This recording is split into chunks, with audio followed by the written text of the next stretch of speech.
조갑제 TV 시청자 여러분 안녕하십니까? 2022년 5월 25일 오후 3시 48분입니다.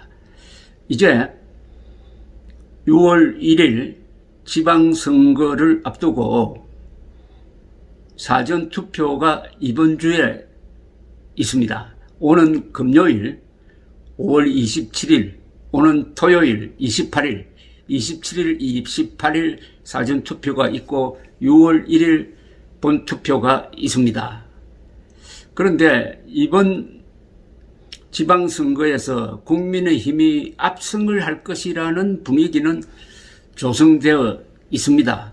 그러나 선거에서는 그러나라고 해야 됩니다. 선거는 개표가 끝나봐야 끝나는 것입니다. 지난 3월 9일 대통령 선거도 3월 8일까지는 이준석 국민의힘 대표까지 나서가지고 10%포인트 차이로 이긴다. 그 사실은 어마어마한 표차죠. 한 300만 표 이상입니다.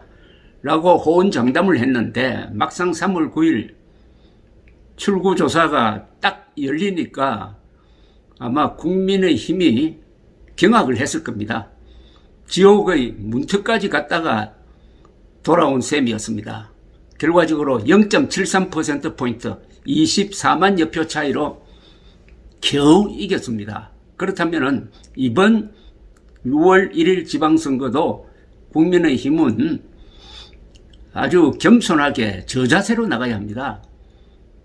지금이 참 말조심할 때입니다.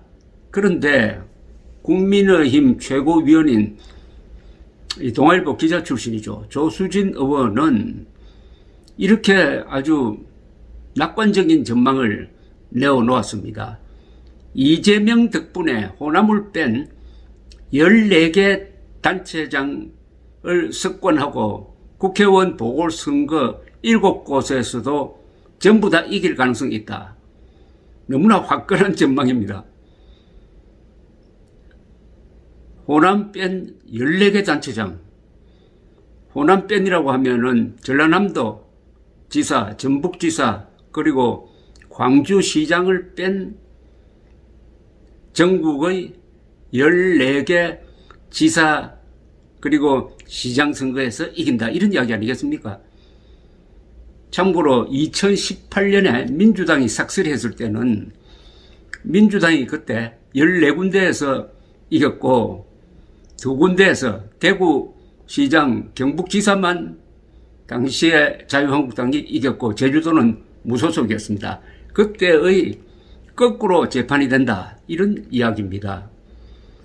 자, 그럼 이렇게 될까요? 일단 한번 설명을 한번 들어보겠습니다. 조수진 최고위원. 대선 패배 이후 반성도 하지 않고 오만한 모습을 보이는 이재명 전 경기지사는 인천에서 국민들의 심판을 받게 될 것이다. 라고 했습니다. 조 의원은 조선일보 유튜브 배성규, 배소빈의 정치 펀치에 출연해서 이렇게 이야기를 했습니다. 오늘 지역에 아무런 연고도 없고 교집합도 없는 이 후보에 대해 인천 계양에 왜 왔느냐? 비리 수사 방탄을 위해 온 것 아니냐고 비판하는 지역 주민들이 많다면서 윤형선 국민의힘 후보가 해볼만 하고 이길 수 있다는 보고가 올라오고 있다. 이재명 전 지사와 야당이, 이때는 민주당입니다. 계속 이런 모습을 보인다면 국민의힘이 호남을 뺀 14개 단체장 선거에서 이기는 상황이 올 수도 있다. 국회의원 재보선 7곳에서 전선까지 할 가능성도 배제할 수 없다. 그동안 열세였던 제주에서도 해볼만 하다는 이야기가 나온다. 호남에서 이기기는 힘들지만 의미 있는 지지율을 얻을 것으로 기대한다. 이 전 지사는 인천 계양이 그동안 정체되어 있었다고 말했다면서 송영길 민주당 서울시장 후보가 이곳에서 5선을 했는데 송 후보가 그동안 제대로 지역을 살지 못했다고 오히려 디스한 것 아니냐? 라고 했습니다. 그는 또 김남국 의원이 국회 법사위에서 한동훈 법무장관 청문회를 밤샘 준비하느라 잠도 잘 못 잤다고 해서 굉장히 긴장했다면서, 그런데 김 의원이 이모 교수를 이모라고 하는 모습을 보고 웃음을 참을 수 없었다. 개그 콘서트를 찍는 듯한 느낌이 들었다고 했습니다. 그러면서 윤석열 대통령 칭찬을 한참 했습니다. 윤석열 대통령이 외교 초보라고 여기는 사람들이 있는데 실제는 그렇지 않다. 외교 전문가인 초등학교 동창 김승환 국가안보실장에게서 계속 외교안보 학습을 받았고 김대중 오부치 선언에 대해 내게 강의를 할 정도로 상당한 실력을 갖추고 있었다면서 윤 대통령 부인 김건희 여사도 정치 외교 무대에 성공적으로 데뷔했다. 윤호중 민주당 비대위원장을 웃게 할 정도로 재치가 있고 바이든 대통령으로부터 방미 초청도 받았다라고 했습니다. 자, 그런데 문제는 이런 낙관적 보도가 나갈 때 우리 국민들이 어떤 반응을 보일 거냐는 겁니다. 우선 민주당 지지 세력은 야, 이 큰일 났다 라고 결속할 것 아닙니까? 그러면은 사전투표를 많이 해야 되겠다. 그 여세를 몰아서 당일 투표도 많이 하자 이렇게 나갈 거고, 국민의힘 지지자들은 역시 예상했던 대로구나. 이거 크게 이기겠구나. 그 다음에 뭡니까? 굳이 내가 투표장에 안 가도 되겠네. 이렇게 생각할 것 아닙니까? 굳이 내가 안 가도 되겠네. 그럼 뭡니까? 투표율이 떨어진다는 거죠. 그러지 않아도 지방선거는 투표율이 낮아요. 2018년 투표율은 60%였습니다. 지난 대선 때보다 한 18%가 낮았어요. 투표율이 낮게 나오면은 여기서 조직 동원력이 큰 쪽이 유리합니다. 현재는 조직 동원력이 큰 쪽이 민주당입니다. 왜냐하면 민주당이 현직에 많이 있거든요.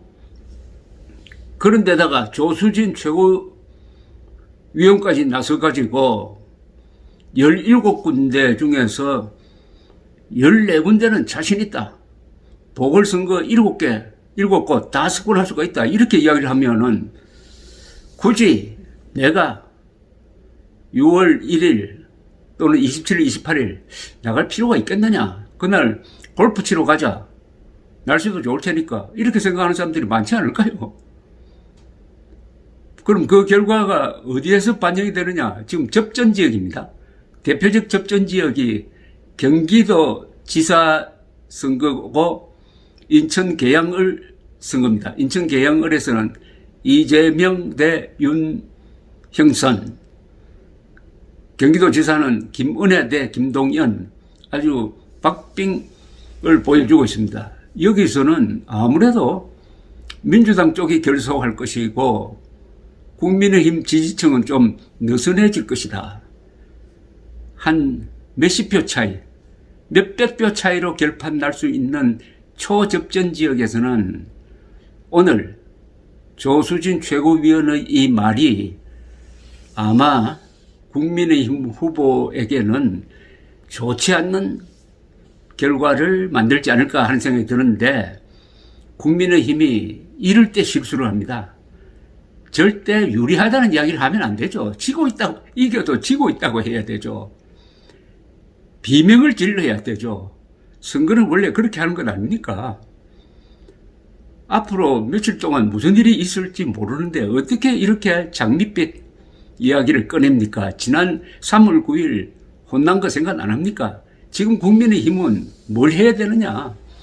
사전투표 독려를 하면서 3월 9일 왜 그런 일이 일어났느냐를 이야기를 해야 됩니다. 3월 9일에 10% 이기고 있다는 윤석열 후보가 왜 그렇게 아슬아슬하게 이겼느냐? 그 원인은 뭐냐? 그걸 가지고 국민들한테 이야기해야 되죠. 원인 분석을 한다면 첫째 원인은 황교안 무리들이 주도한 사전투표 반대운동, 사전투표 반대운동이 먹혔다는 겁니다. 그럼 투표율이 낮아지게 마련입니다. 그 다음에 이준석 대표가 10%포인트 이긴다고 함으로써 투표장에 갈 절박함이 줄어들었다. 그때 코로나가 또 하루 30만 명씩 확진자가 늘어가지고 이 사람들이 투표장에 많이 가지 않았다 등등 이런 겁니다. 국민의 힘은 지금 지고 있다고 해야 됩니다. 3월 9일을 기억하십시오 라고 해야 됩니다. 3월 9일 이길 줄 알았는데 질 뻔했지 않습니까? 그러면서 그때 황교안의 사전투표 반대 운동 때문에 다 이겨놓은 선거를 질 뻔했습니다. 이번에도 그런 실수를 되풀이하겠습니까?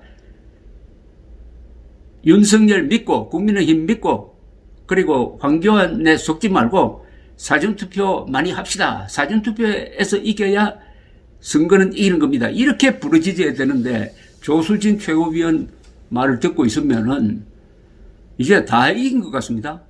다 이겼다고 생각하는 순간 거기에 마가 끼어가지고 역전패를 당한다 이겁니다. 그런데 이 말을 한번 내뱉어 놓으면은 주워 담을 수가 없습니다.